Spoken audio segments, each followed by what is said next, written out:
The torches went out one by one, and still Alira did not move from the corner of the hall. Her hands trembled, not from cold, but from the sting of what had just happened in front of everyone she knew. Alpha King Draven had looked straight through her as if she were nothing more than dust on the floor, and then he had ordered her away with a single word.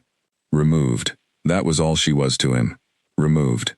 She pressed her back against the stone wall of the corridor outside the great hall, listening to the fading laughter of nobles who had watched her shame without a flicker of sympathy. A tray of shattered glass lay behind her, the wine she had been carrying, now soaking into the carpet. It had been an accident, nothing more. Her foot had caught on the edge of a rug that someone else had left crooked, and the tray had slipped from her hands before she could steady it. But accidents did not matter to a king who barely noticed servants existed unless they failed him. Alira closed her eyes and breathed slowly, the way her mother had taught her long ago, back when her mother still lived, and still had a voice soft enough to calm any storm inside her daughter's chest. In and out. In and out. The shame would pass. It always did. She was used to being invisible, and somehow, being invisible was safer than being seen and dismissed. She walked the long way back to the servants' quarters, taking the narrow stairwell that curled behind the kitchens, instead of the main corridor, where nobles still lingered near the doors of the hall. The kitchen smelled of roasted meat and spilled ale, and the cooks barely glanced up as she passed. No one asked if she was hurt. No one asked if she needed a moment to breathe. That was the way of the palace. Servants who fell were expected to rise again on their own, quickly, quietly, without complaint. Her small room was little more than a cot, a chest for her few belongings, and a narrow window that looked out over the training yards where warriors sparred each morning before the sun had fully risen.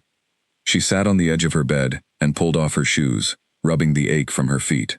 Tomorrow she would be back at work, as though nothing had happened. That was the only way she knew how to survive in a place built for people far more powerful than her. But something about the king's dismissal cut deeper than she expected. It was not simply the humiliation of being ordered away in front of a room full of important guests. It was the coldness in his eyes when he looked at her, as though she were a stranger who had wandered into his home uninvited, when in truth, she had served in that palace for nearly 3 years. She had polished the very halls he walked through every single day. She had folded the linens on his bed more times than she could count, and still, he had looked at her as though she were nothing at all. She told herself it did not matter. Kings were not meant to know the names of every servant who worked beneath their roof. Draven had far greater concerns than her, concerns of war and treaties and the safety of an entire kingdom of shifters who depended on his strength to protect them from rival packs pressing against their borders. She had heard the whispers among the staff, quiet murmurs about skirmishes at the eastern edge of the territory, about tension rising between Draven's pack and a neighboring alliance that had grown bold in recent months. A king with troubles like that had no reason to remember the face of a girl who cleaned his floors. Still, as she lay down that night, staring up at the cracked ceiling above her cot, she found herself wondering what kind of man Draven truly was beneath the crown and the cold expression he wore like armor. She had heard stories, of course. Everyone had. Stories of his strength in battle, of the way he had taken the throne after his father fell in a war that nearly tore the kingdom apart. Stories of a king who trusted almost no one, who kept his closest advisors at arm's length, who had grown harder and more guarded with each passing year of his rule. She wondered if there was a reason for that hardness, some wound beneath the surface that no one ever spoke of. But it was not her place to wonder such things. She was a servant, he was a king. Their worlds were not meant to cross, except in moments like tonight, when his indifference reminded her exactly where she stood. Sleep came slowly, pulling her under in fragments, until the sound of raised voices somewhere beyond her door dragged her back to consciousness. At first, she thought she had imagined it, some echo from a dream slipping into the waking world. But then she heard it again, urgent and sharp, boots pounding against stone, doors slamming somewhere down the corridor. Something was happening.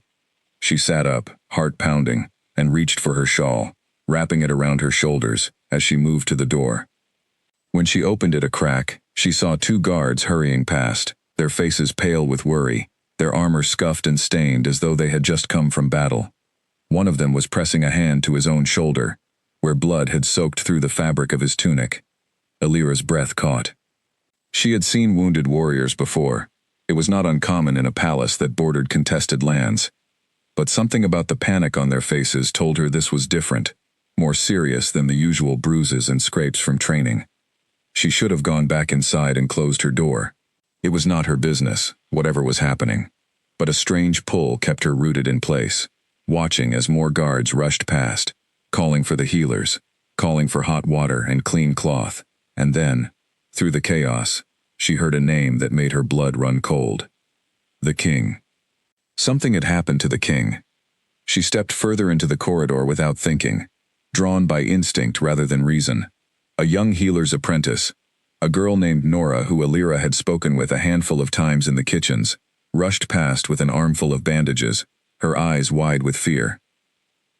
Alira caught her arm gently. "What happened?" she asked. "Is he all right?" Nora shook her head, breathless. "Ambush at the border. He came back wounded. Worse than anyone thought. He will not let the healers near him. He is shouting for everyone to leave him alone, but he is losing too much blood. Master Aldrich does not know what to do." Alira felt something twist in her chest, a mix of fear and something else she could not quite name. "Why will he not let the healers help him?" she asked. Nora's voice dropped lower, as though she feared being overheard even in the chaos of the corridor. There was talk, weeks ago, of someone close to him working against him. He does not trust easily anymore, not since then. He thinks anyone who comes near him now might mean him harm. Before Alira could respond, a sharp voice called out from further down the hall, one of the senior guards barking orders at anyone within earshot. He needed someone, anyone, who the king had not yet turned away, someone unfamiliar enough that panic and suspicion had not yet colored his judgment against them. In the chaos of the moment, with healers refused and time slipping away, desperation made the guards careless about who they pulled toward the king's chamber. A hand landed on Alira's shoulder before she understood what was happening. One of the guards, older and stern-faced, looked at her as though sizing her up in an instant. "You," he said. "Come with me now." She opened her mouth to protest, to explain that she was only a servant, that she had no skill with wounds beyond the simplest of scrapes. But the guard was already pulling her forward, moving quickly through the dim corridors, toward the private wing of the palace, where she had never once been permitted to enter. Her heart hammered against her ribs as they approached a heavy wooden door, guarded by two more men whose faces were tight with worry. Inside, she could hear a low growl of pain and frustration, a voice rough and commanding even in distress, ordering everyone to stay back. The guard who had brought her paused at the door and looked at her with something close to desperation. "He is refusing anyone he recognizes as part of the healing staff," he said quickly. "He does not know your face. Go in. Keep the light low. Do not tell him who you are or where you work.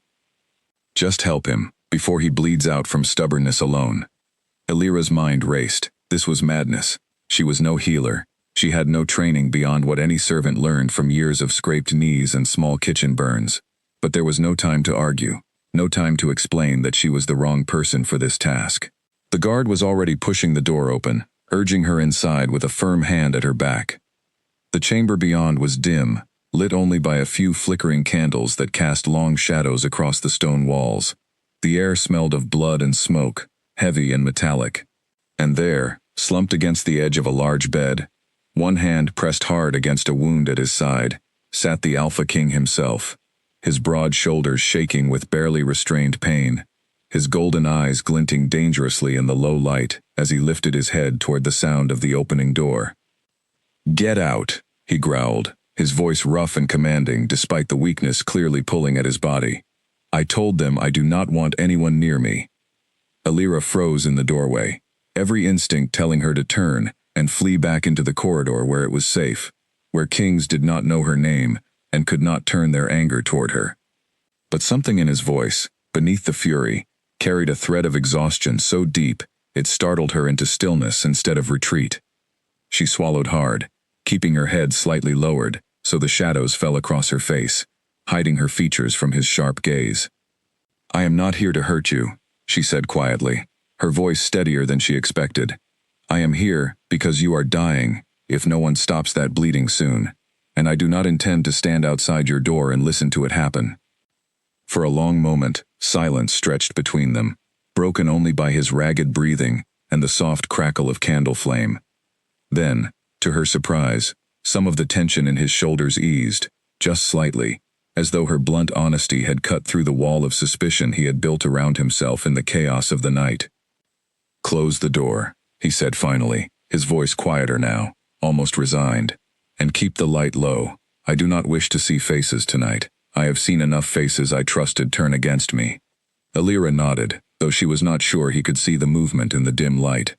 She stepped further into the room, closing the heavy door softly behind her, sealing the two of them inside a space thick with pain, distrust, and the fragile beginning of something neither of them yet understood. She moved toward the small table near the window, where a healer's kit had been hastily left, likely abandoned when the earlier attempts to treat him had failed. Her hands shook as she gathered clean cloth and a jar of salve, but she forced her breathing to slow, forced her fingers to steady, remembering every small remedy she had ever learned from watching the healers work in years past. Every fragment of knowledge she had absorbed simply from living in a palace where injuries were common. Kneeling beside him carefully, she reached for the wound at his side, and though he tensed immediately at her touch, he did not pull away. His golden eyes watched her in the dim light, sharp and wary, but something in the careful gentleness of her hands seemed to hold his suspicion at bay, if only for tonight, if only in the darkness where he could not yet see who she truly was.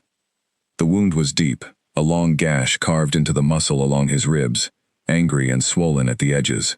Alira pressed a folded cloth against it, watching him carefully for any sign that the pressure was too much for him to bear, but he only exhaled slowly through his teeth, his jaw tight, his eyes fixed on some distant point across the room, as though he were somewhere else entirely, somewhere far from this chamber and its pain. "You should let the real healers see this," she said softly, cleaning around the edges of the wound with careful hands. "I know a little, but not enough for something this serious. I trust no one wearing a healer's robe tonight," he said, his voice low and rough. "Not after what happened 3 weeks ago." She did not ask what he meant, sensing that pressing further would only close the fragile door that had opened between them. Instead, she focused on her work, dabbing gently at the wound, applying the salve she had found among the scattered supplies, wrapping clean bandages around his side with hands that grew steadier with every passing minute. He watched her the entire time, his golden eyes tracking her movements even as pain pulled at the corners of his expression. "Who are you?" he asked finally, his voice quieter now, some of the earlier hostility fading into something closer to curiosity. Alira kept her head down, letting her hair fall forward to shield more of her face from the candlelight. "Does it matter?" she asked. "Tonight I am simply someone trying to keep you alive." A faint sound escaped him, something between a huff of disbelief and the ghost of a laugh, quickly swallowed by another wave of pain as she tightened the bandage. "Everyone in this palace wants something from me," he said. "Position, favor, protection for their families. Even the ones I trusted most, it turned out, wanted something far worse. And yet you refused to even give me your name. Perhaps that is exactly why you should trust me," she said quietly. "I want nothing from you tonight, except for you to stop bleeding." He studied her for a long moment, and though the light was dim, she felt the weight of his gaze, as though it were a physical thing pressing against her skin. Then, slowly, some of the rigid tension in his shoulders eased, and he leaned back against the edge of the bed, allowing her to finish her work without further argument. The night stretched on in near silence, broken only by the occasional hiss of pain when she pressed too firmly against the wound, or the soft crackle of the candle, burning low in its holder. She worked with a focus that surprised even herself, drawing on every scrap of knowledge she had gathered over years of living among healers and soldiers, using instinct where knowledge failed her. By the time she finished wrapping the last of the bandages, the worst of the bleeding had slowed to a manageable trickle, and his breathing had steadied into something closer to rest than the ragged gasps of earlier. Alira sat back on her heels, exhaustion pulling at her own limbs, now that the urgency of the moment had passed. "You should sleep," she said quietly. "Your body needs rest to heal properly." He watched her for a long moment before speaking again, his voice softer now, stripped of the earlier growl of command. "Stay," he said, "just until I am certain the bleeding will not start again." She hesitated, every instinct telling her that a servant had no business lingering in the private chamber of a king, that this entire night existed outside the boundaries of everything she understood about her place in this world. But something in the quiet request, so different from the cold dismissal she had suffered earlier that same evening, kept her rooted where she sat. "I will stay a while longer," she said finally, and settled onto a low stool near the bed, watching the rise and fall of his chest as his breathing gradually deepened into sleep. She did not leave until the first gray light of dawn began creeping through the edges of the heavy curtains, and even then, she lingered a moment longer than necessary, studying the face of the man who ruled an entire kingdom, now stripped of all his usual guardedness in the vulnerability of sleep. There was something almost boyish in the way exhaustion had softened the hard lines of his face, something that made her wonder, just for a moment, what burdens he carried that had built such thick walls around his heart. She slipped from the room before he woke, moving silently past the guards still stationed outside the door, who looked at her with a mixture of relief and curiosity, but asked no questions as she passed. By the time the palace began stirring fully into the business of mourning, she was back in her small room, changing into her usual servant's dress, preparing to return to a life where she was, once again, simply invisible. But something had shifted during the quiet hours of that night, something she could not quite name. As she moved through her usual duties that morning, sweeping floors and carrying linens through corridors she had walked 1,000 times before, she found her thoughts returning again and again to the chamber where she had knelt beside a wounded king in the dark, tending wounds he would not let anyone else touch. She told herself it meant nothing. He did not know her face. He did not know her name. By tomorrow, or perhaps even by tonight, the healers would return to his side, their proper training and proper titles restoring the natural order of things, and she would fade back into the background where she belonged, a nameless servant who had simply happened to be useful during one chaotic night.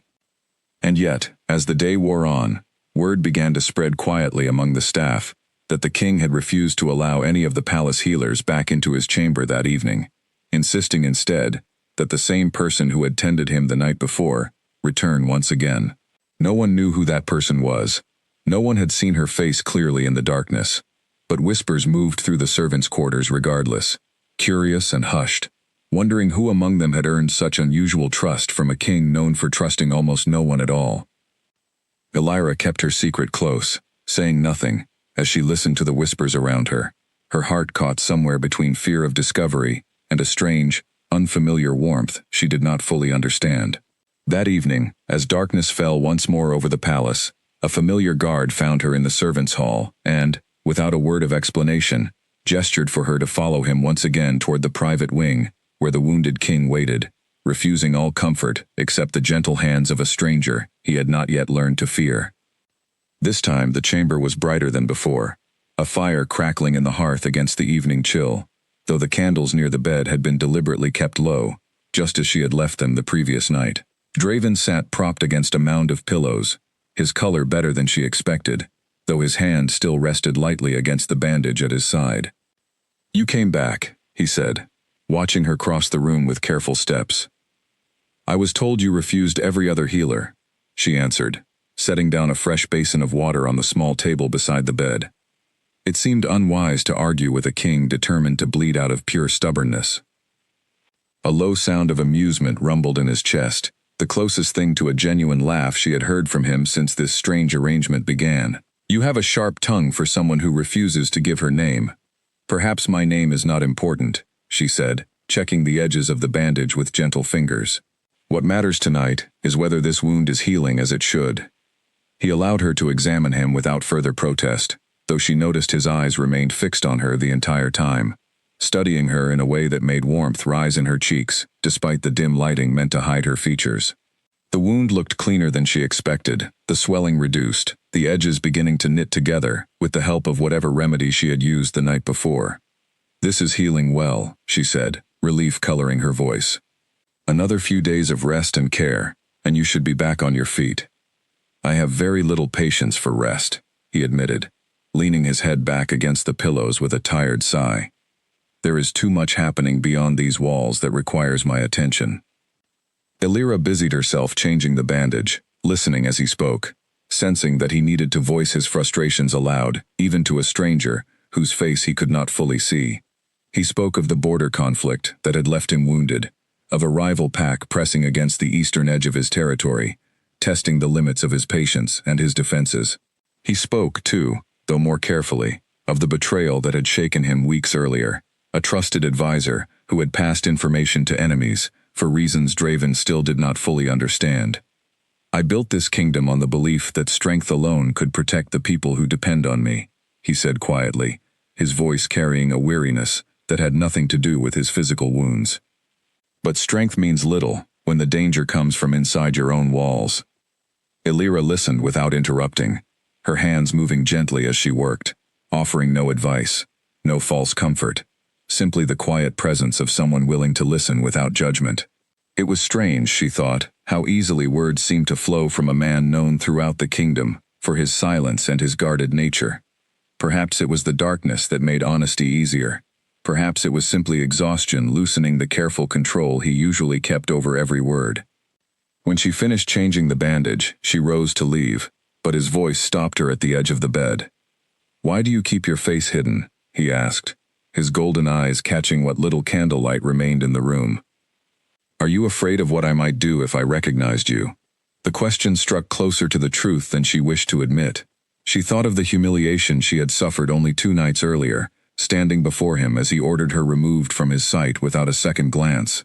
She thought of how easily he had dismissed her then, and how differently he spoke to her now, unaware that the careful hands tending his wounds belonged to the very girl he had cast aside. "Perhaps it is easier this way," she said finally, choosing her words with care. "Perhaps some things are better left unknown, at least for now." He studied her for a long moment, something unreadable moving behind his golden eyes, before he nodded slowly, accepting her answer without further question, though she could sense his curiosity had only deepened rather than faded. The nights that followed settled into a quiet rhythm, neither of them spoke of openly, though both understood its shape. Each evening, once the palace grew quiet, and the last of the staff retired to their own chambers, Illyra slipped through the shadowed corridors toward the private wing, where a guard familiar with the arrangement now simply nodded her through without question.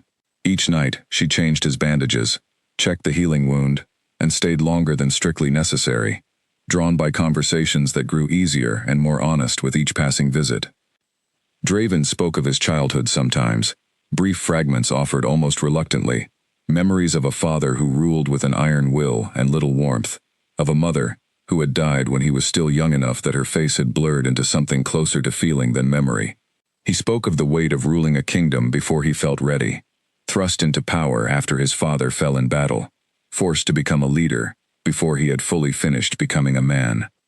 Illyra, in turn, offered small pieces of herself, careful never to reveal enough to identify her, but honest in the feelings she shared. She spoke of loneliness, of the strange comfort found in routine and invisibility, of watching a world of nobles and warriors move around her without ever truly seeing her as anything more than background to their important lives. It surprised her how easily he listened, how genuinely he seemed to consider her words rather than simply waiting for his turn to speak again.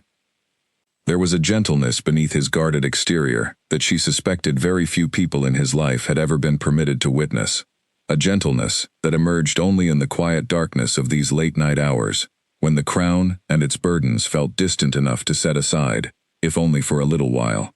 She began to understand, slowly, that the coldness he had shown her during that public dismissal was not truly who he was, not entirely.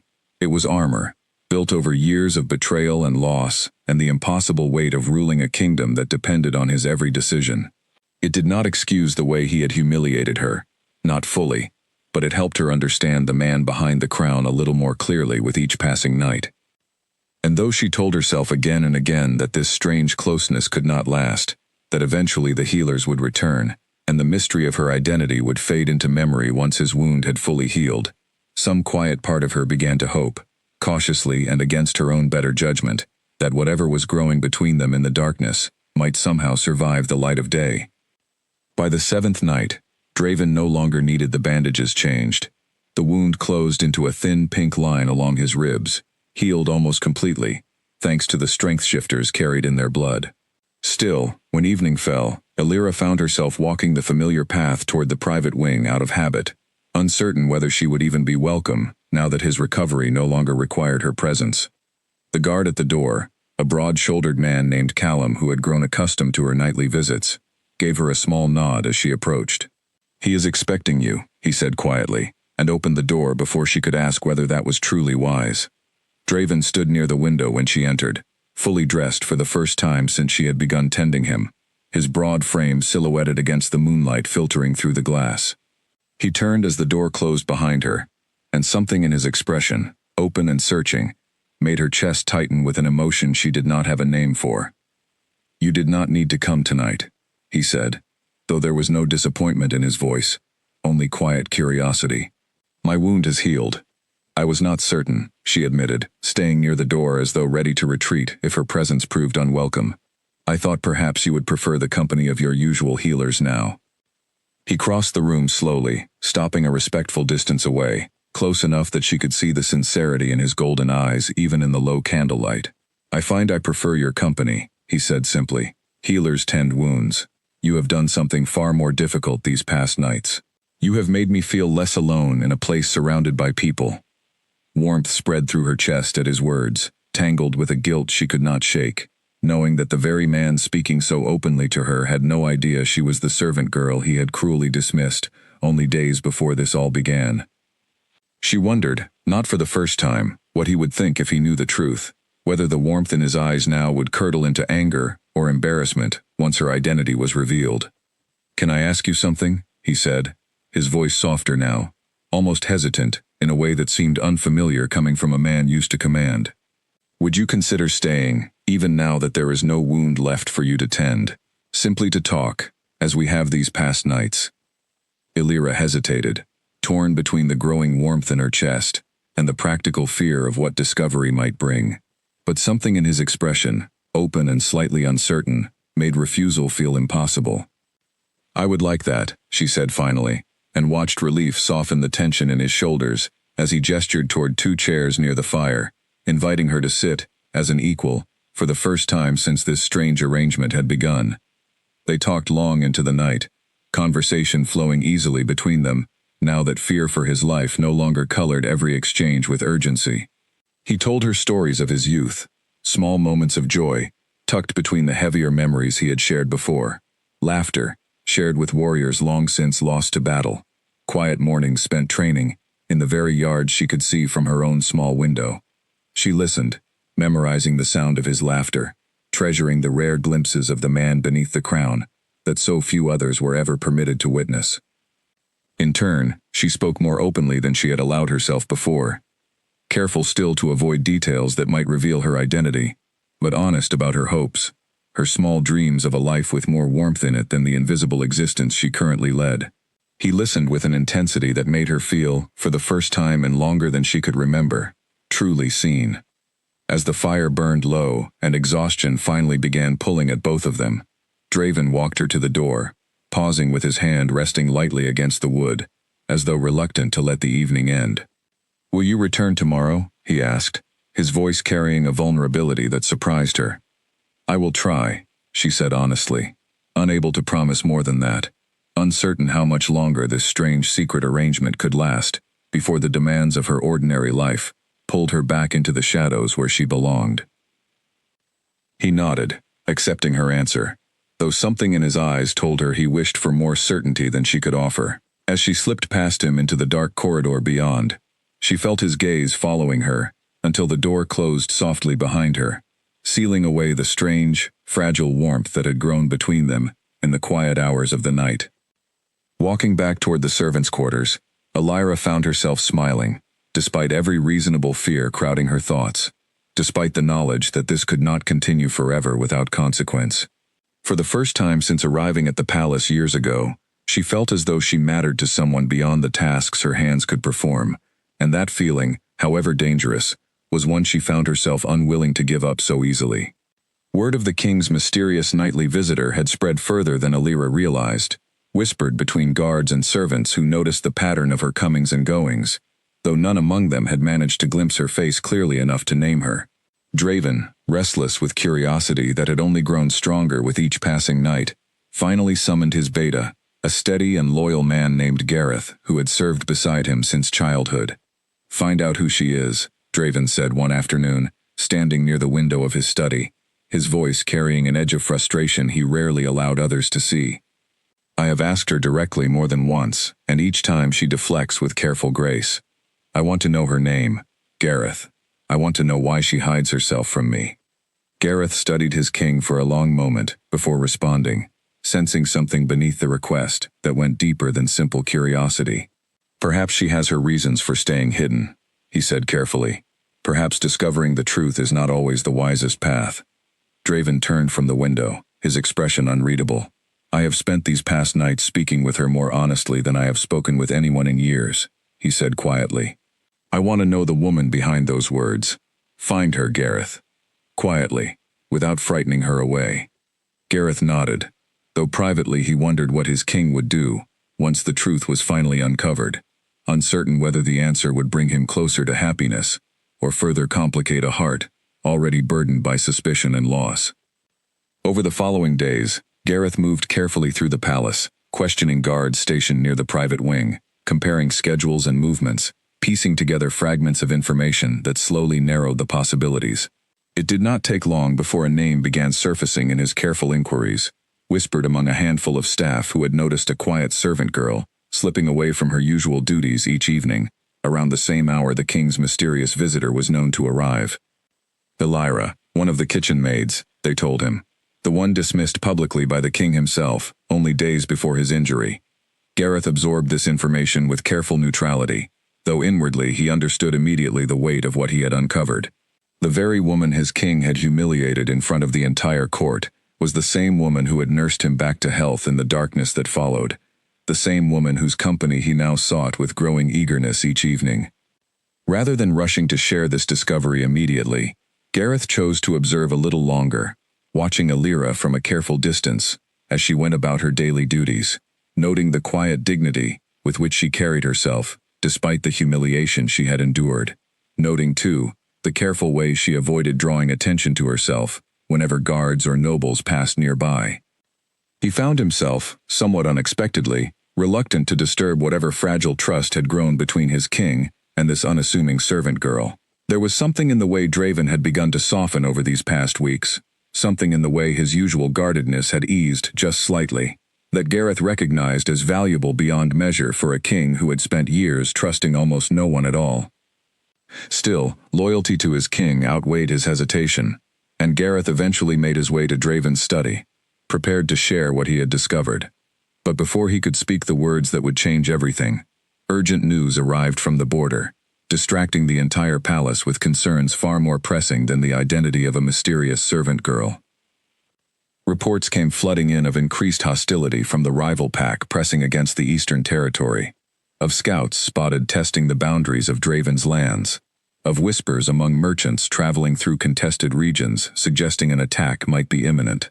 The palace shifted quickly into a state of heightened alert, warriors called to gather, strategies debated late into the night, and in the chaos of preparation, Gareth's discovery about Elira's identity remained unspoken, tucked away for a calmer moment that never seemed to arrive. Meanwhile, within the palace itself, a far more dangerous threat continued growing in the shadows, one that had nothing to do with rival packs beyond the border. A council member named Edmund, ambitious and resentful after years of being overlooked for greater influence within Draven's court, had begun meeting secretly with representatives from the very rival pack now threatening the Eastern Territory. Together, they schemed to weaken Draven from within, using the chaos of border conflict as cover for a far more personal betrayal. Edmund believed, with the confidence of a man who had convinced himself his ambitions were justified, that Draven's recent injury and the resulting distraction of his private affairs had created the perfect opportunity to strike. If the king could be removed or sufficiently weakened during this period of heightened tension, Edmund calculated that he could position himself as the steady hand needed to guide the kingdom through crisis, elevating his own influence considerably in the process. Elira remained entirely unaware of these deeper machinations as she continued her nightly visits to Draven's chamber, the growing warmth between them deepening with each passing conversation. She noticed, of course, the increased tension throughout the palace as news of border conflict spread among the staff, and she noticed too the exhaustion pulling at Draven during their evening conversations as the demands of leadership weighed more heavily upon him with each passing day. "You seem troubled tonight," she said one evening, watching him pace restlessly near the fire instead of settling into his usual chair beside her. "There is much weighing on my mind," he admitted, finally stopping to look at her with an expression that carried more vulnerability than she had seen from him before. "The border grows more dangerous by the day, and I fear the threat may be closer than any of us realize." She wanted desperately to offer comfort, some words that might ease the burden pressing so heavily upon him, but she sensed that platitudes would ring hollow against the weight of true leadership and true danger. Instead, she simply moved to stand beside him, offering the quiet comfort of her presence, without demanding he explain more than he was ready to share. "Whatever comes," she said softly, "you do not face it entirely alone. Even in small ways, even in this quiet room, you are not alone." He turned to look at her then, something raw and grateful moving across his features, and for a moment, she thought he might reach for her hand, might close the small distance still remaining between them, despite the growing intimacy of their late-night conversations. But he held himself back, some careful restraint keeping the boundary intact, though the longing in his eyes told her clearly enough that restraint was becoming increasingly difficult to maintain. "I wish I knew your name," he said quietly, almost to himself. "I wish I could see your face clearly enough to remember it forever." Alira's heart ached at his words, torn between the growing closeness she cherished and the fear of what discovery might bring, uncertain how much longer she could maintain the careful secrecy that had allowed this fragile connection to grow in the first place. A few days later, while carrying linens through a rarely used corridor near the eastern study chambers, Alira paused at the sound of hushed voices drifting from behind a partially closed door. She recognized the voice of Edmund immediately, his tone low and careful, speaking to someone whose voice she did not recognize at all, a stranger with an accent that marked him as coming from beyond the eastern border. Something in the careful secrecy of their exchange made her slow her steps, curiosity mixing uneasily with caution, as she strained to catch fragments of their conversation, without drawing attention to her presence in the corridor. "The king's guard will be thinned during the feast," the unfamiliar voice said quietly. "If your people move quickly once the distraction begins, there will be no one positioned to stop what follows." "And you are certain he will attend the feast personally?" Edmund replied, his voice carrying an eagerness that made Alira's stomach twist with unease. "Certain he will not simply send a representative in his place. He has recovered fully from his injury," the stranger answered. "Pride alone will bring him to stand before his court and prove his strength has returned. He will not miss the opportunity to reassure his people, especially with tension rising at the border. That is precisely why we must act during the feast itself." Alira's blood ran cold as understanding settled over her, piece by piece, revealing the shape of something far more dangerous than simple political maneuvering. This was not merely ambition seeking advancement through legitimate means. This was betrayal, a plot against Draven's very life, hidden beneath the careful language of strategy and opportunity. She pressed herself against the shadow of a nearby alcove, heart pounding so loudly she feared the men might hear it echoing down the quiet corridor.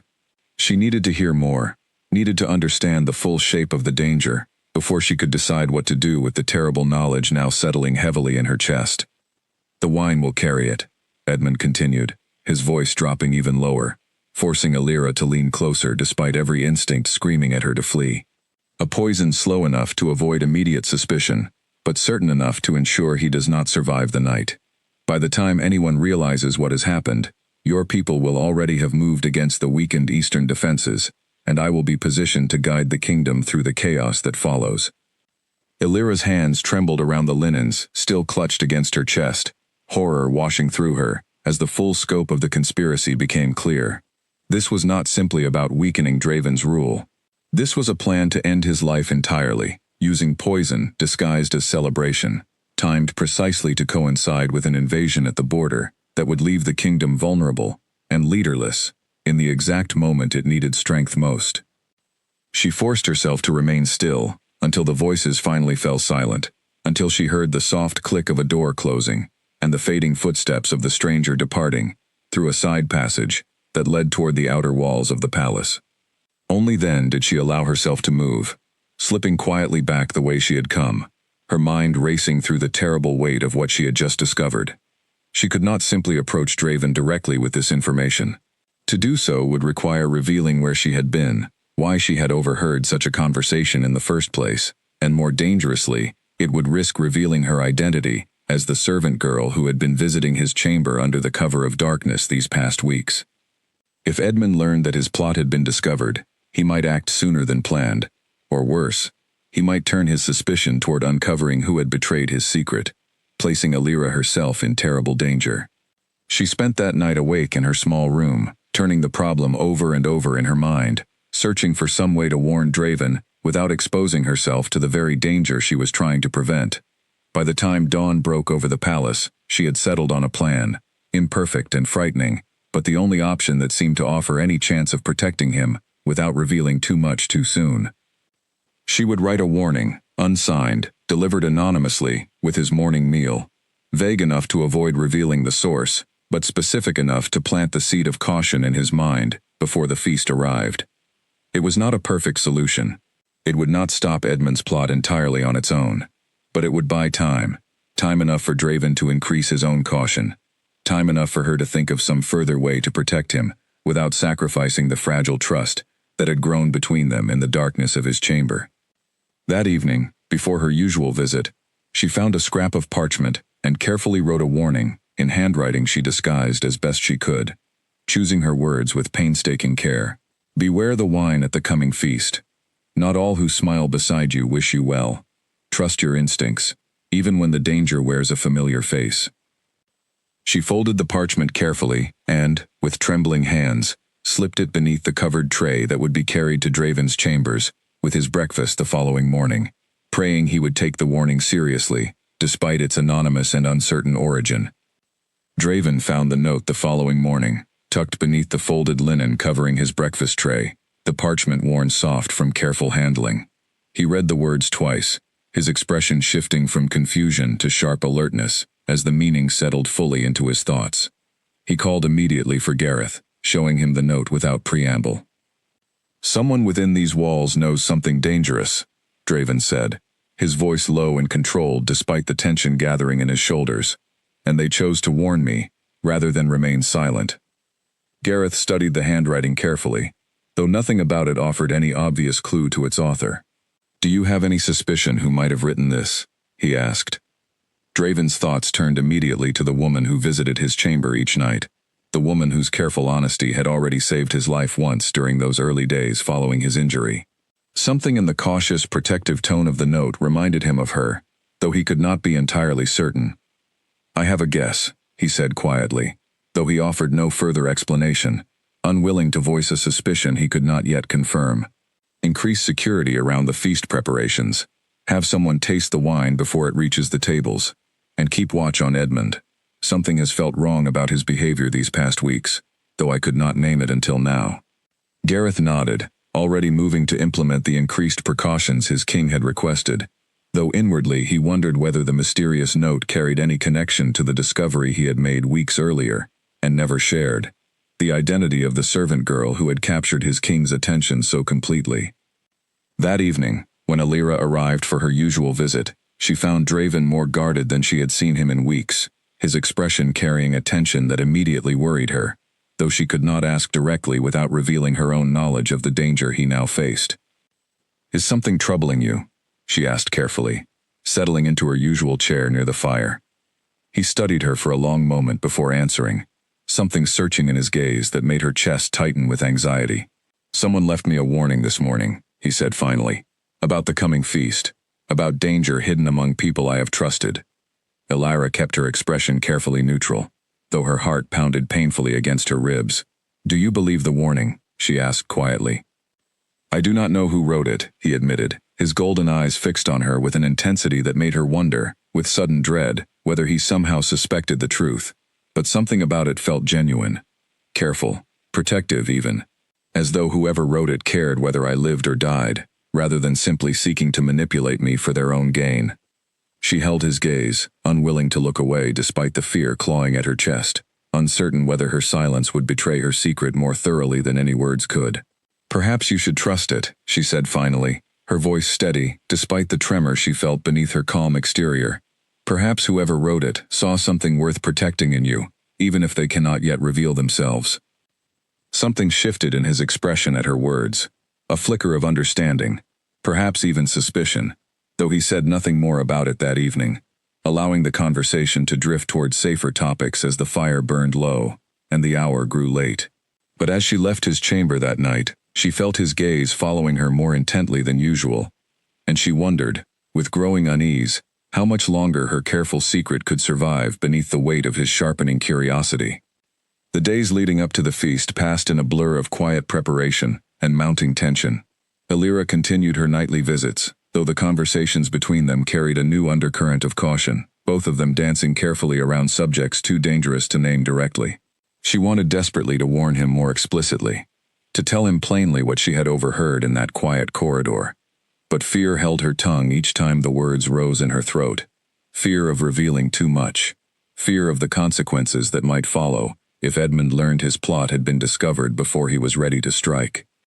Instead, she found herself watching the preparations for the feast with growing dread, noting Edmund's careful movements through the palace as he oversaw arrangements for the wine and refreshments that would be served to the gathered court. She noticed, too, the subtle increase in guards stationed throughout the hall, evidence that Draven had taken the anonymous warning seriously enough to strengthen security, even without knowing the full shape of the danger he faced. On the morning of the feast itself, Alira woke with a heavy sense of foreboding pressing against her chest, uncertain whether the precautions already in place would be enough to protect Draven from whatever Edmund had planned. She dressed slowly, her hands trembling slightly, as she prepared for a day she sensed would change everything, one way or another, regardless of what she chose to do next. The great hall glowed with warm light that evening, long tables draped in fine cloth, laughter and music filling the air, as nobles and warriors gathered to celebrate their king's recovery and the strength of their pack in the face of rising tension at the border.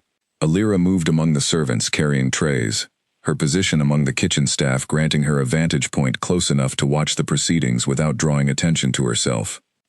She kept her eyes fixed on Edmund throughout the early hours of the feast, watching him move through the crowd with practiced ease, offering pleasant smiles and polite conversation that betrayed nothing of the danger he had orchestrated. Draven sat at the head of the long table, dressed in fine dark clothing that made him look every inch the powerful king his people believed him to be, though Alira could see the careful alertness in his eyes as he scanned the room, clearly remembering the warning she had left him days before. As the evening wore on, Alira noticed Edmund signal quietly to one of the servants stationed near the wine casks, a young man she did not recognize, someone who moved with the careful precision of a person following specific instructions rather than simply performing routine duties.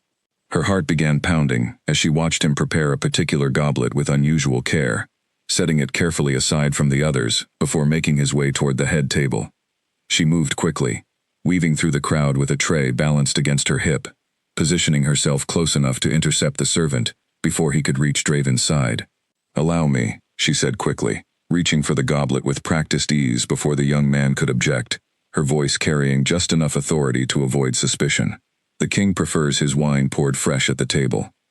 The servant hesitated, clearly uncertain how to respond to this unexpected interruption, but before he could protest, Alira had already moved past him, carrying the goblet carefully toward the head table where Draven sat, deep in conversation with one of his generals. As she approached, she caught Edmund's gaze from across the room, his expression shifting rapidly from calm confidence to sharp alarm, as he realized someone unfamiliar had intercepted the carefully prepared goblet meant for the king. He began moving through the crowd toward her, his pace controlled but urgent, clearly intent on stopping whatever he feared she might do next. Alira reached the head table first, setting the goblet down deliberately out of Draven's immediate reach, rather than placing it directly before him. Draven glanced up at her, confusion flickering across his features as he studied the servant who had approached him so purposefully, something in her posture, and the careful way she avoided his eyes triggering a flicker of recognition he could not yet fully place.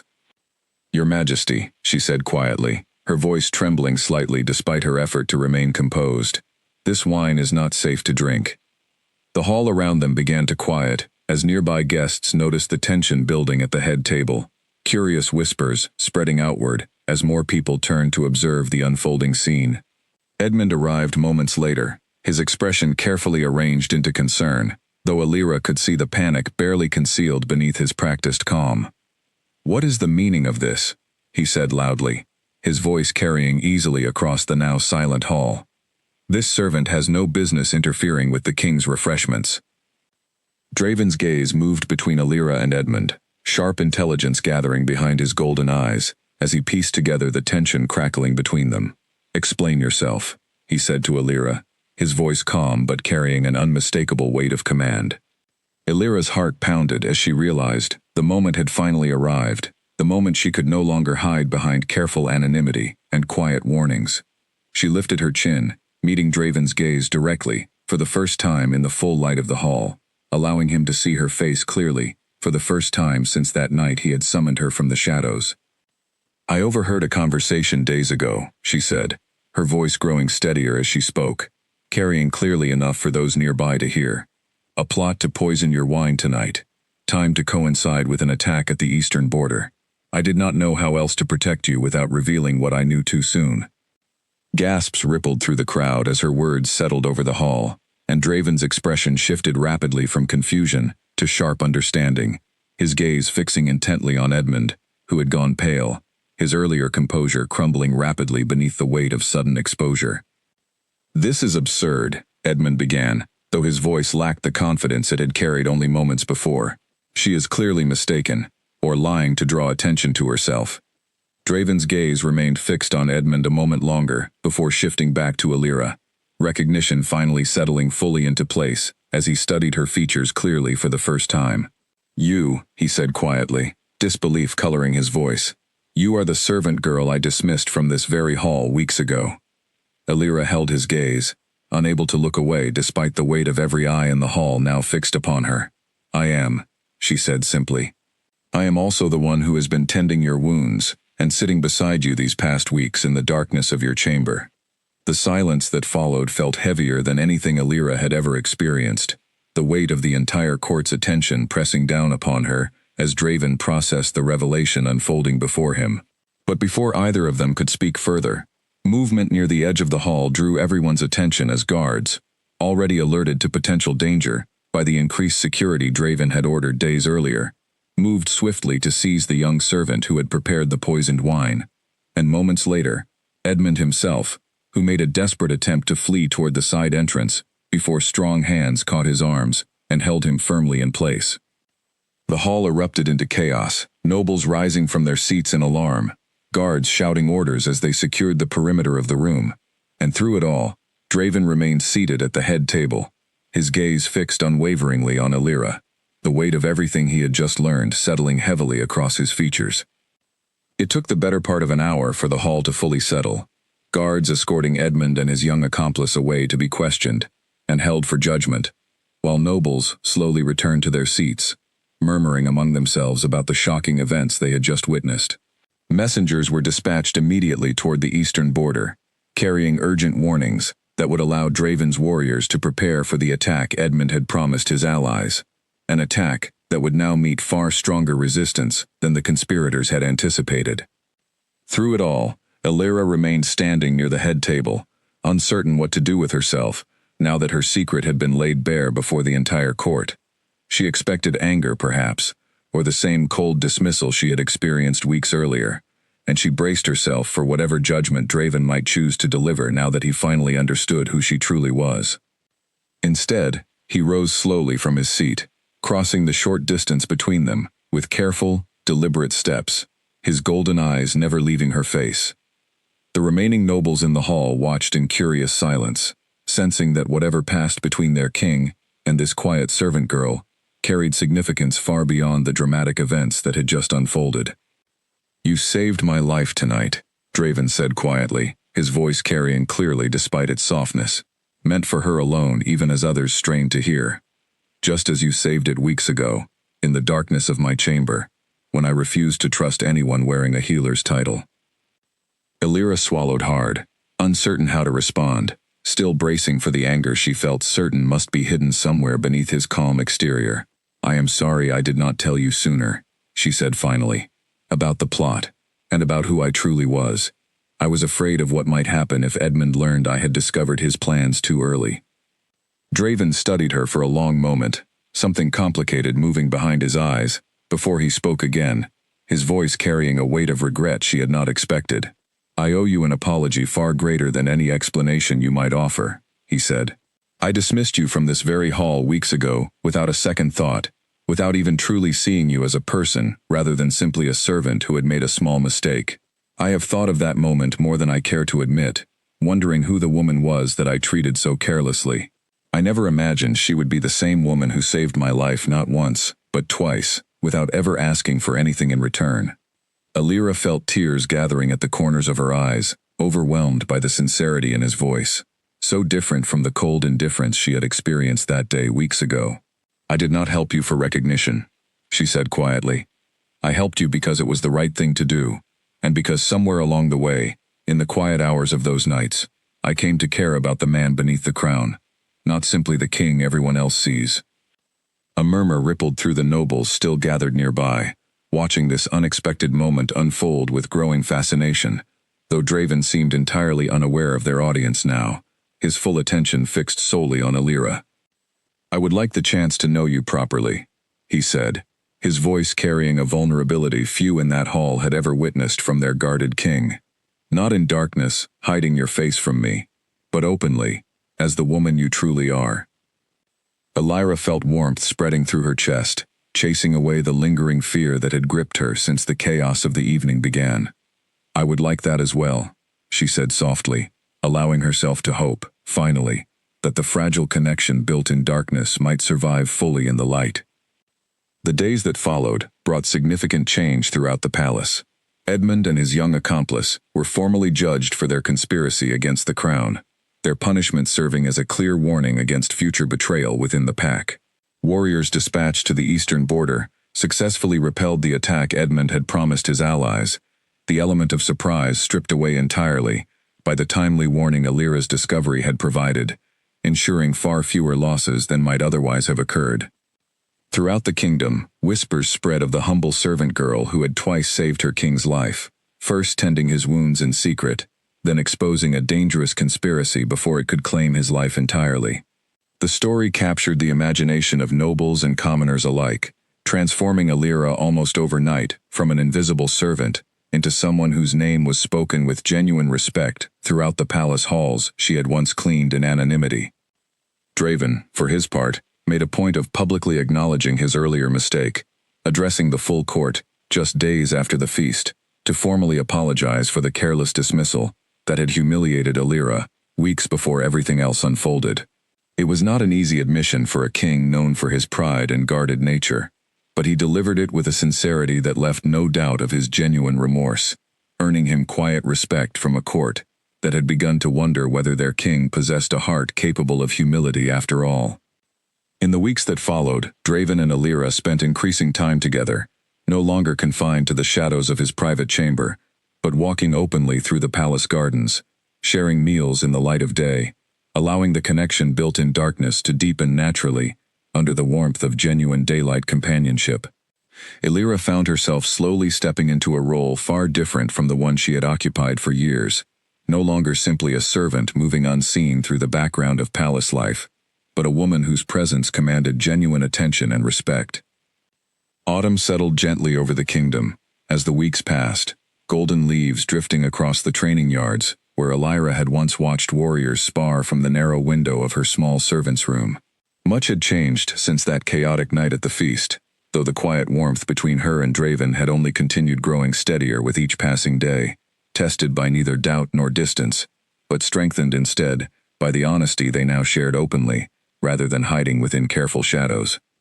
One evening, as the sun began setting behind the distant hills, Draven found her in the palace gardens, sitting quietly beside a small fountain, where she often retreated during rare moments of peace, between her new duties advising the palace healers on matters of care and comfort, a role she had grown into naturally given her steady hands and calm presence during crisis. He approached slowly, something in his careful posture suggesting he carried more on his mind than simple conversation. "I have been thinking of that first night often," he said, settling onto the stone bench beside her, close enough that their shoulders nearly touched. "When you knelt beside me in the darkness, refusing to give me your name, refusing to let me see your face, I did not understand then how completely that night would change everything. Alira smiled softly, turning to meet his gaze in the fading golden light. Neither did I, she admitted. I only wanted to keep you alive that night. I never imagined it would lead to this.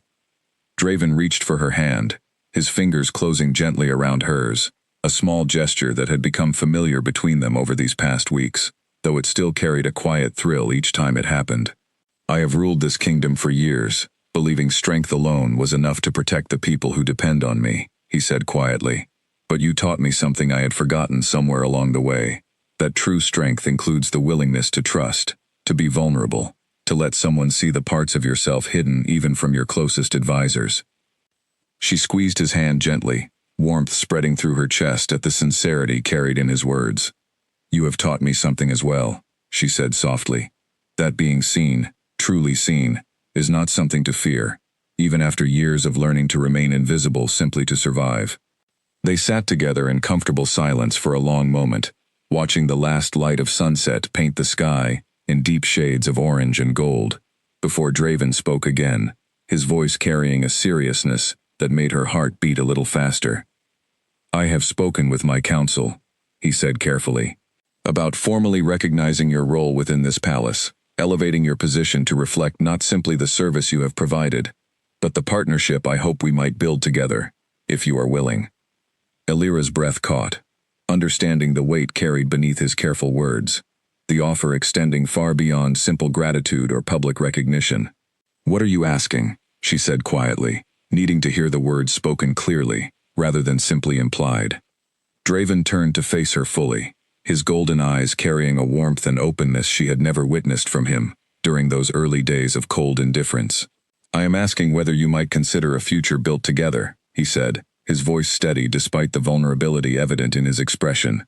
Not simply as the woman who saved my life, but as someone I have come to care for deeply, someone whose presence has changed the way I see myself, and the way I hope to lead this kingdom moving forward.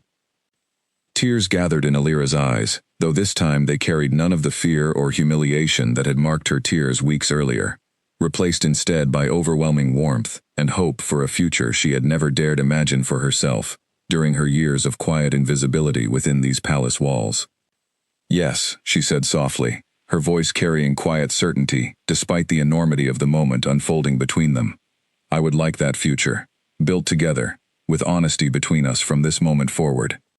Draven's expression softened into something close to relief, and he lifted her hand gently to his lips, pressing a soft kiss against her knuckles, a small gesture that carried the weight of everything unspoken between them since that first chaotic night in the darkness of his chamber.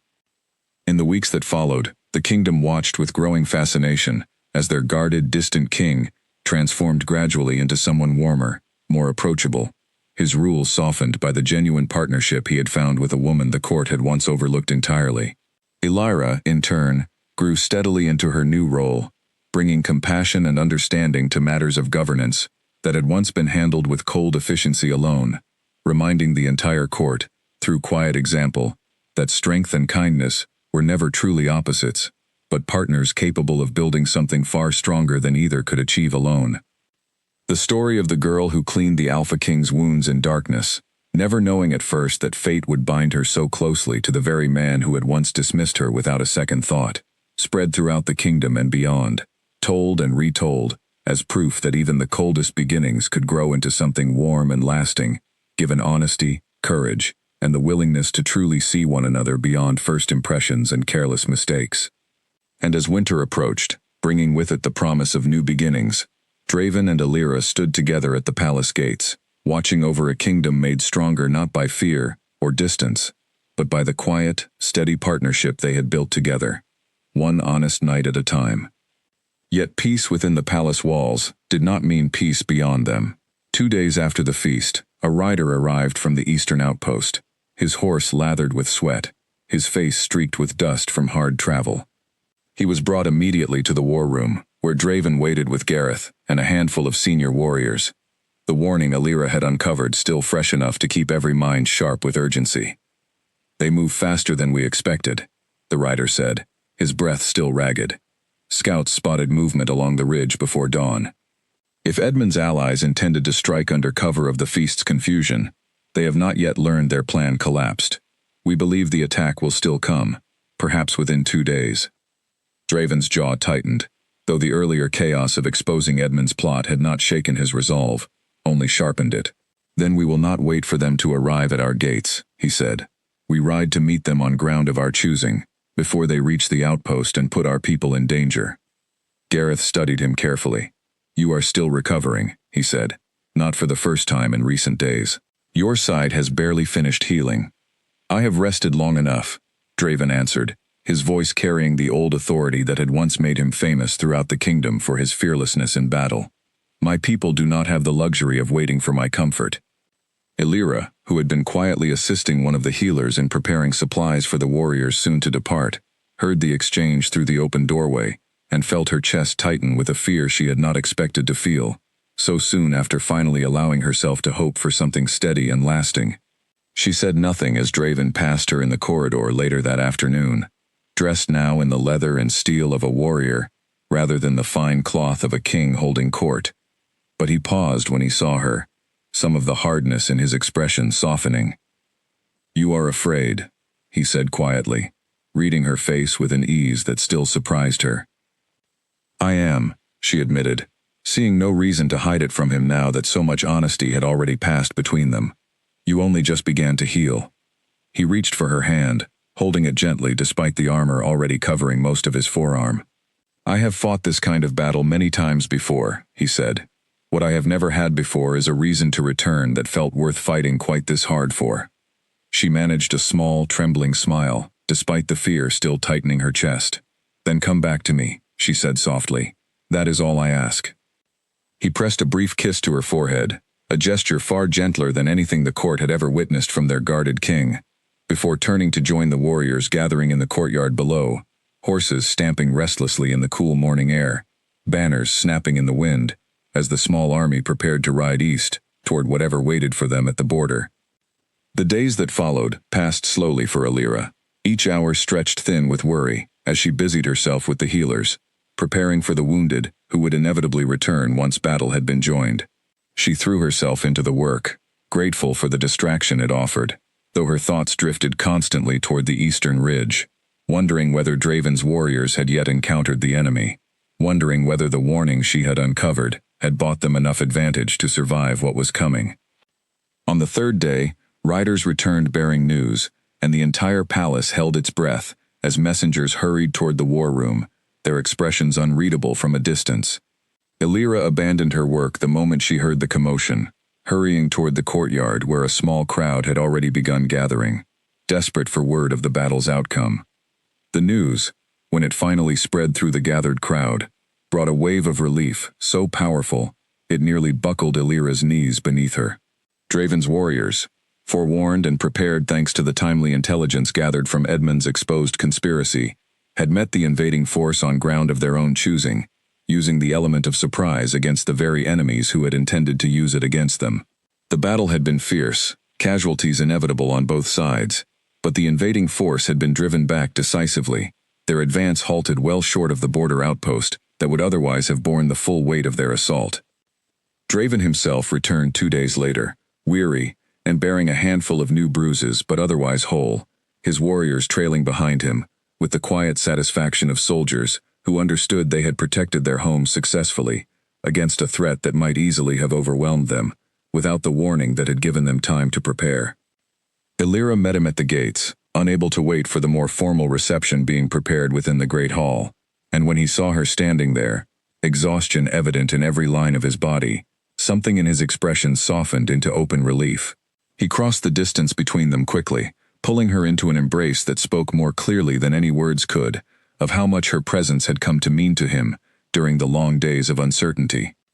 I told you I would return, he murmured against her hair, his voice rough with exhaustion and emotion both. You did, she said softly, holding him tightly despite the eyes of the gathering crowd around them. And I have never been more grateful to hear anyone keep a promise. With the Eastern threat repelled and Edmund's conspiracy fully exposed, the kingdom settled into a period of cautious recovery, though not everyone within the court welcomed the changes unfolding around their king. A handful of older nobles, accustomed to the rigid hierarchy that had long separated servants from those born into positions of influence, grumbled quietly among themselves about the growing closeness between Draven and a woman who had, until recently, spent her days scrubbing floors and carrying trays through the palace halls. One such noble, a sharp-tongued woman named Miriam who had long hoped her own daughter might one day catch the king's attention, found reason one afternoon to confront Alira directly in the palace gardens, her tone dripping with false politeness that barely concealed the disdain beneath it. "It must be quite the fortune you have stumbled into," Miriam said, watching Alira arrange fresh flowers for the evening's gathering. "From servant to something far grander, all in the span of a few short weeks. One wonders what talents beyond nursing wounds earned you such swift favor." Alira kept her hands steady despite the insult, layered carefully beneath the woman's words, refusing to give her the satisfaction of a flustered response. "I earned nothing through calculation," she said evenly, meeting Miriam's gaze without flinching. "I simply chose to help someone in need, without expectation of reward. If that troubles you, perhaps the trouble lies less with me and more with expectations you hope to see fulfilled instead." Miriam's expression flickered with surprise at the calm firmness of the response, clearly unaccustomed to servants, even former ones, speaking to her with such unshaken confidence. She opened her mouth to respond, but before she could, another voice cut smoothly across the garden path. "Is there a difficulty here?" Draven asked, approaching with Gareth at his side, his tone pleasant, but carrying an unmistakable edge of warning beneath its surface calm. "No difficulty at all," Miriam said quickly, her earlier confidence evaporating beneath the weight of the king's attention. "I was simply offering my congratulations to Lady Alira on her new position within the court." Draven's gaze moved briefly to Alira, who gave the smallest shake of her head, silently indicating the matter needed no further intervention. He studied Miriam a moment longer, before nodding once, allowing her the dignity of a graceful retreat, though the warning in his eyes made clear he had understood far more of the exchange than either woman had voiced aloud. Once Miriam had disappeared back toward the main hall, Draven turned to Alira with a small, questioning smile. "You handled that with far more grace than I would have managed," he admitted. "I confess I wanted very much to say something considerably less diplomatic on your behalf." Alira laughed softly, some of the earlier tension easing from her shoulders. "I have spent years learning to hold my tongue around difficult people," she said. "It seems that particular skill has not gone entirely to waste, even now." "Not everyone will accept this so easily," he said, more seriously now, reaching for her hand as they continued walking together through the garden paths. "There will be those who believe you do not belong among the court, who will look for ways to remind you of that belief, subtly or otherwise." "I know," she said quietly, "but I have survived worse than sharp words from people who resent seeing someone rise beyond the place they believe was meant for her. I do not intend to let their disapproval shrink me back into invisibility now."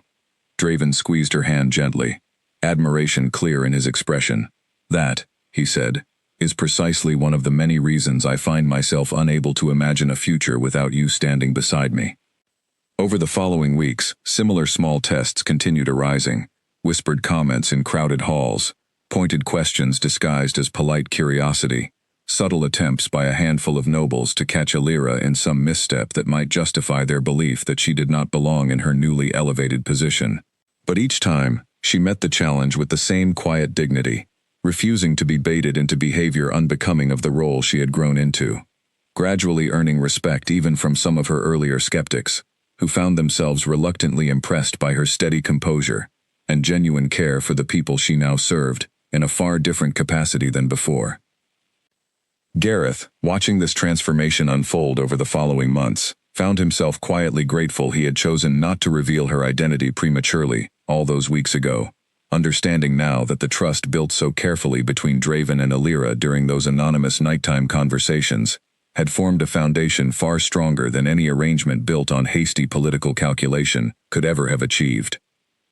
When he finally admitted to Draven, one evening over quiet drinks, that he had in fact discovered Alira's identity weeks before the feast and chosen to remain silent, Draven only laughed, shaking his head with something close to fond exasperation. "I should be angry with you for keeping such a secret," Draven said, though his tone carried no real anger at all. "But I suspect you understood something I did not yet see clearly myself. that whatever grew between us needed time and honesty to take proper root, rather than being rushed forward by outside interference. I simply thought you both deserved the chance to discover each other honestly, Gareth said with a small shrug. It seemed, even then, worth protecting. As winter deepened over the kingdom, snow settling thick across the training yards and gardens alike, Draven called a formal gathering of the full court, larger even than the feast that had changed everything months before. Elira stood near the edge of the great hall, as nobles and warriors filled the space, uncertain what announcement had prompted such an elaborate assembly, though a quiet flutter of anticipation had been building in her chest since Draven had asked her, that morning, to wear her finest dress and join him at the front of the hall once the gathering began.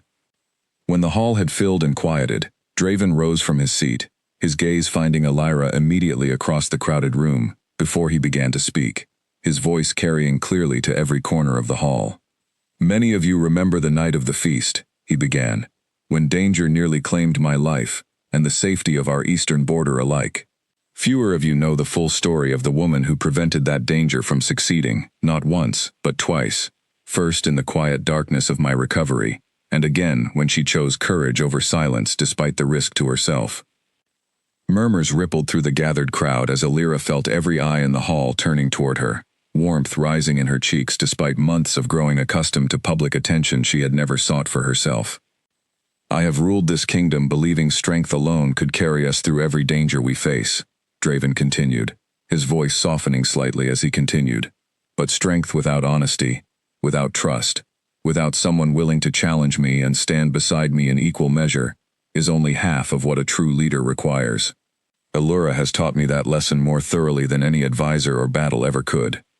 He stepped down from the raised platform where he had been standing, crossing the hall toward her with steady, purposeful steps, and as he reached her, he knelt, drawing a small collective gasp from the assembled court that understood immediately the significance of the gesture. I am asking you, before this entire court, to stand beside me, not simply as an advisor or a friend, but as my equal in every sense that matters, he said, his golden eyes never leaving hers, despite the weight of every watching gaze in the hall. Will you accept that place beside me, as my chosen partner, for as long as we both shall lead this kingdom forward together? Tears gathered freely in Elira's eyes, as she looked down at him, memory flooding through her of that first humiliating dismissal in this very hall, so distant now from the sincerity and devotion carried in his expression tonight. She thought of the quiet nights spent tending his wounds in darkness, the careful conversations that had built trust piece by piece, the terrifying courage it had taken to expose Edmund's plot before the entire court, and the steady partnership they had built together in the months since, weathering both danger and quiet resentment from those unwilling to accept her rightful place. Yes, she said, her voice carrying clearly despite the emotion thickening it. I will stand beside you, gladly, for as long as this kingdom needs us both. The hall erupted into applause and cheering as Draven rose, pulling her into an embrace that spoke more powerfully than any formal declaration could, of everything they had built together, since that chaotic, uncertain night, when a wounded king had refused every healer, except a stranger hidden in darkness, never imagining that stranger would become the very foundation upon which the rest of his life would be built. In the years that followed, the kingdom prospered under their shared leadership. Draven's guarded strength softened, and strengthened in equal measure, by Elira's steady compassion, while her own quiet courage grew bolder with each challenge they faced together, no longer hidden in shadows but standing openly at his side. The story of the servant girl who had once been dismissed without a second thought, only to become the woman who saved her king not once, but many times over in the years that followed, was told and retold throughout the kingdom, a reminder to all who heard it that the truest strength often arrives quietly, wrapped in humility, patience, and the simple courage to do what is right, even when no one is watching, even when recognition seems impossible, even in the darkest and most uncertain of nights.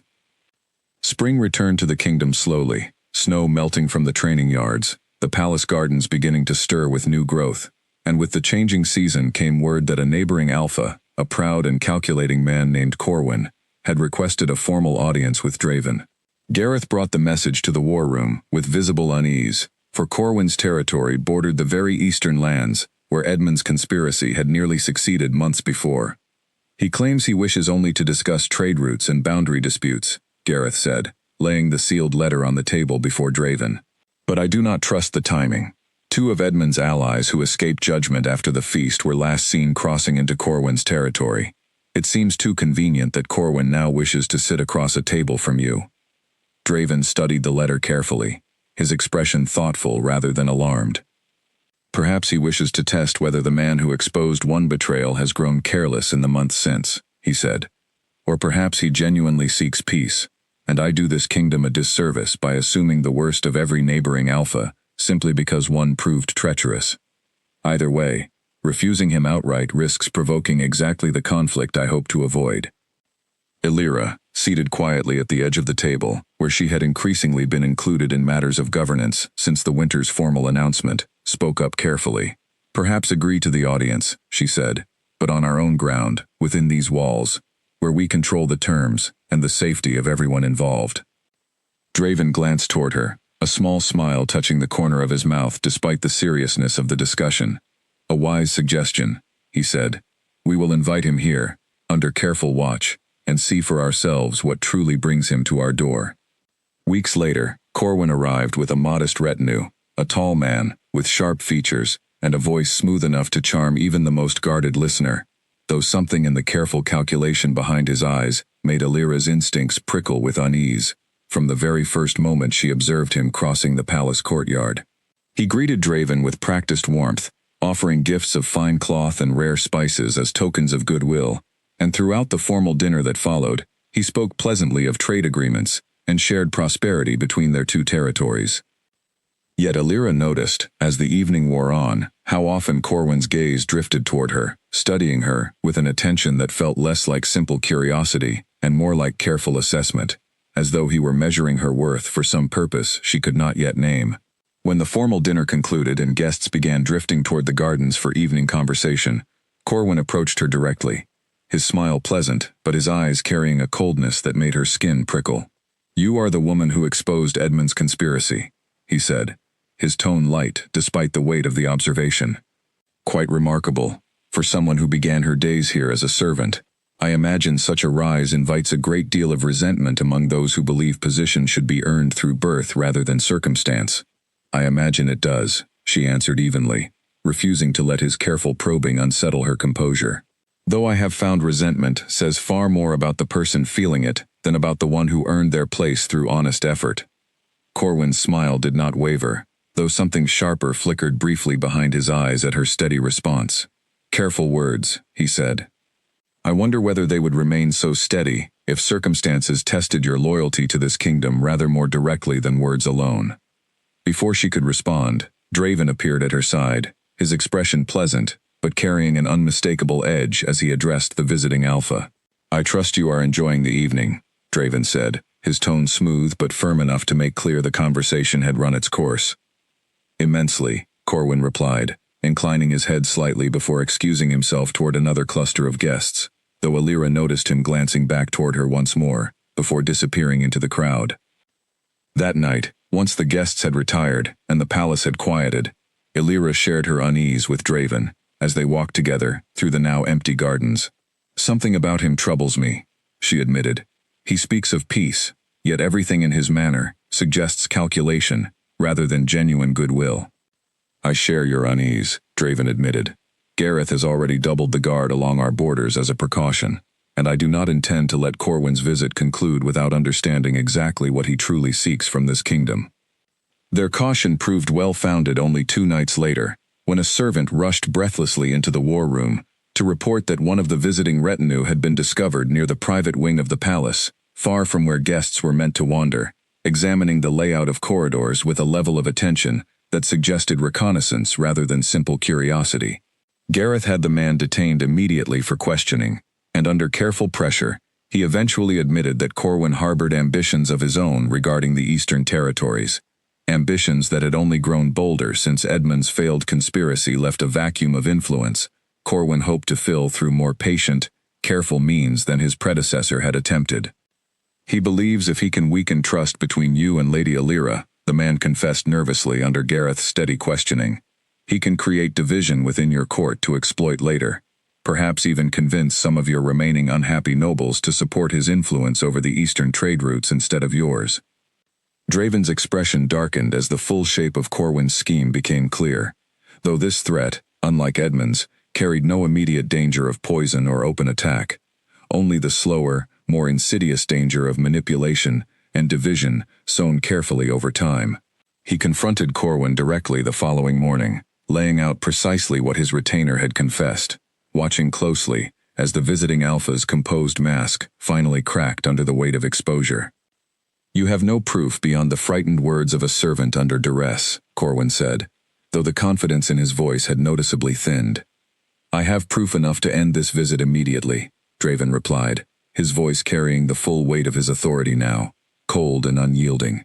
"You will return to your own territory today, and you will understand clearly that any further attempt to sow division within my court, through Alira, or through any other means, will be met with considerably less patience than I have extended to you this week."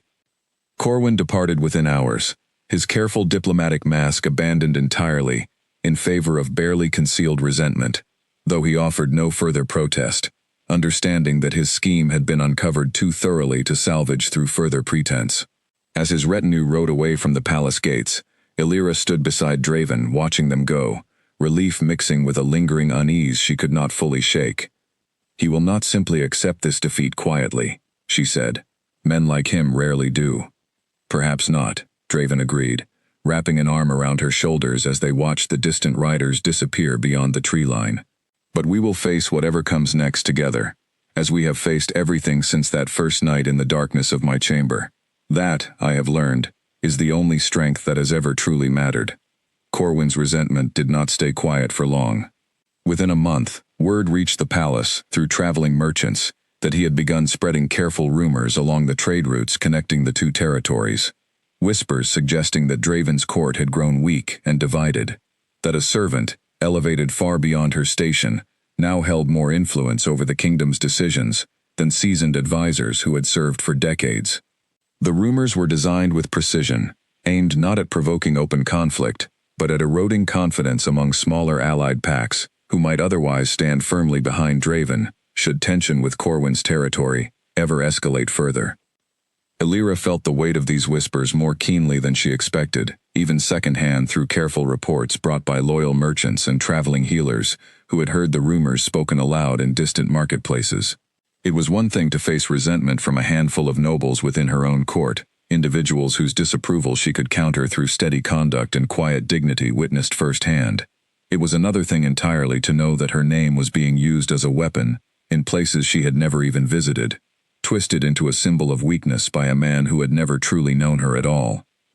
"I did not ask for any of this," she admitted one evening to Draven, sitting beside the fire in what had become their shared private study, a space neither servants' quarters nor formal chamber, but something built new and entirely their own.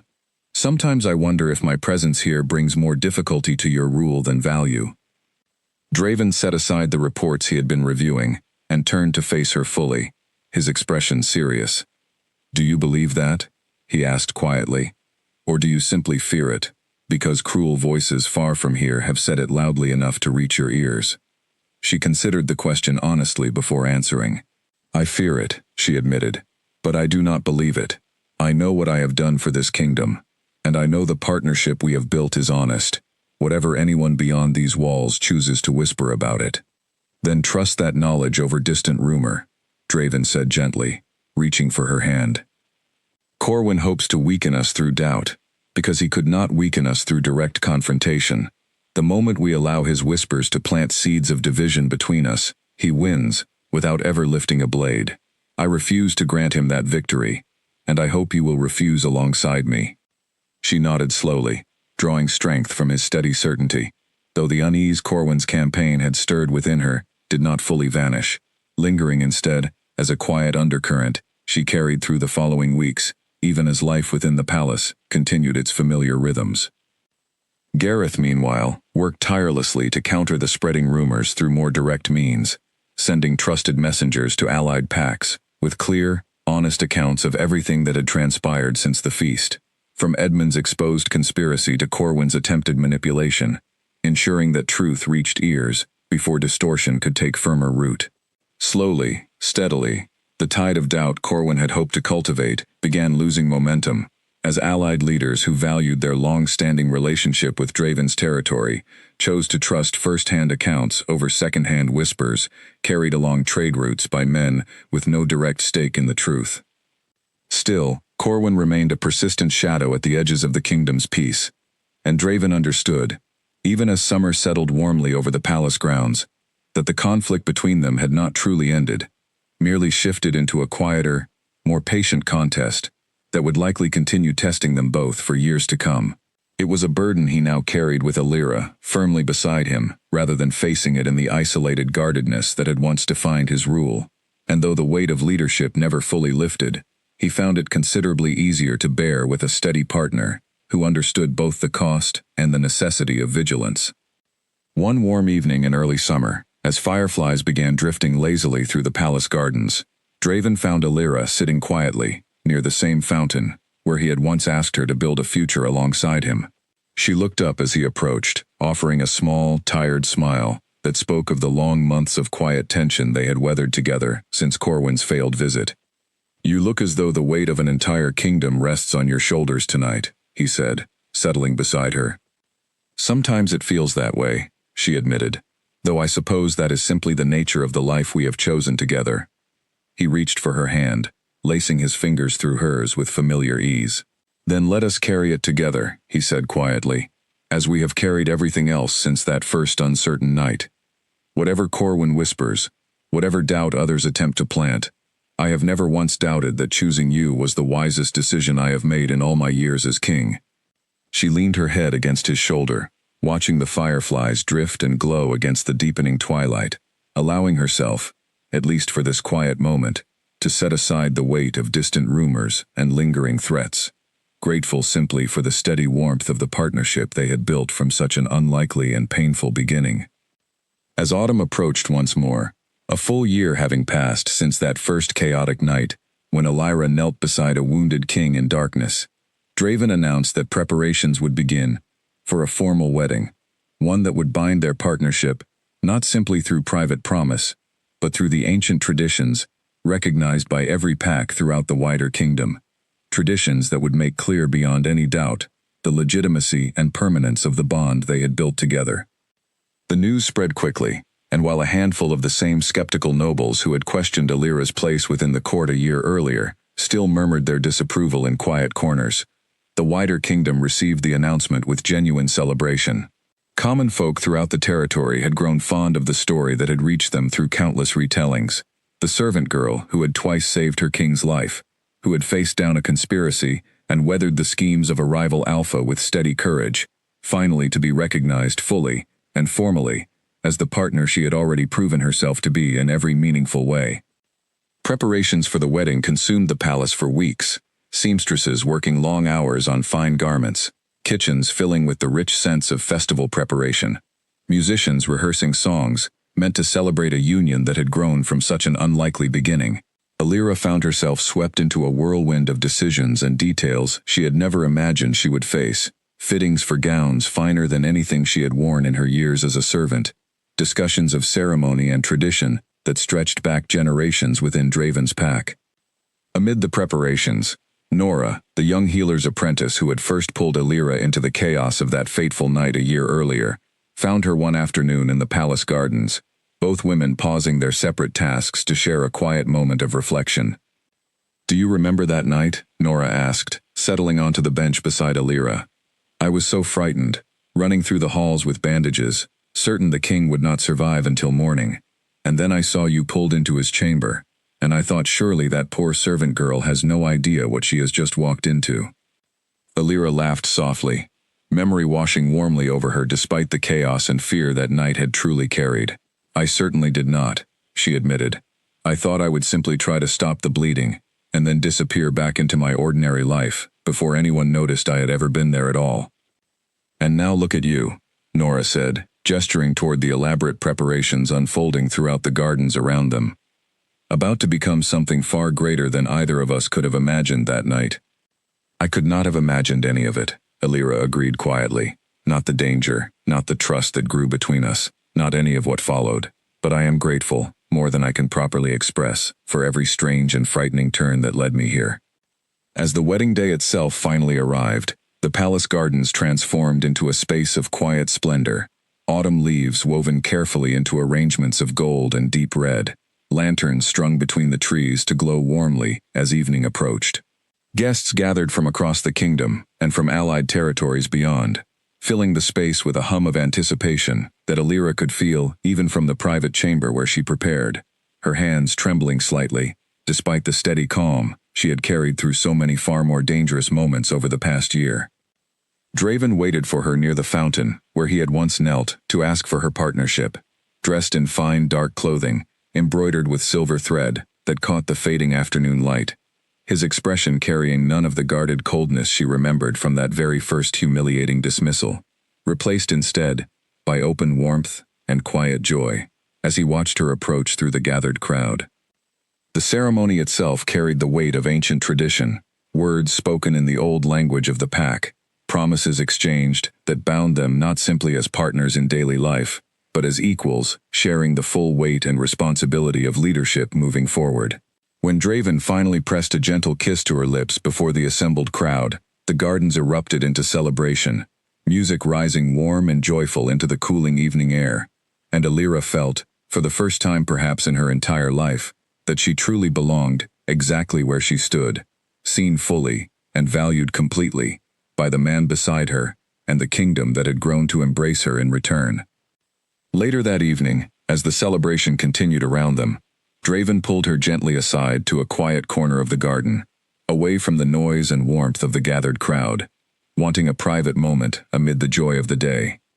"A year ago tonight, nearly to this very hour," he said quietly, "I dismissed you from my hall without a second thought, too consumed by my own troubles to see the person standing before me.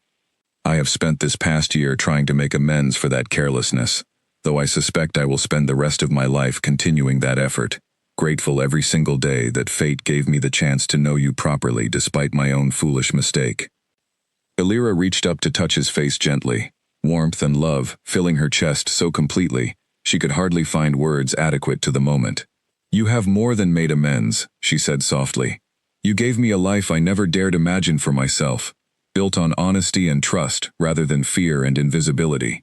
Whatever challenges still wait for us beyond tonight, I would not trade this path for any other, not for anything in this world." He drew her close, resting his forehead gently against hers, as the sounds of celebration continued drifting warmly around them. "Then let us face whatever comes next exactly as we have faced everything since that first night in darkness," he murmured. "Together, honestly, and without fear of being fully seen by one another, for the rest of our lives." And beneath the soft glow of lantern light, surrounded by a kingdom that had watched their unlikely story unfold, from humiliation to partnership to genuine love, Draven and Alira stood together, no longer a king and the servant girl he had once dismissed, but equals bound by choice, courage, and the quiet, steady devotion that had carried them both through darkness into a future neither had ever dared to hope for on their own.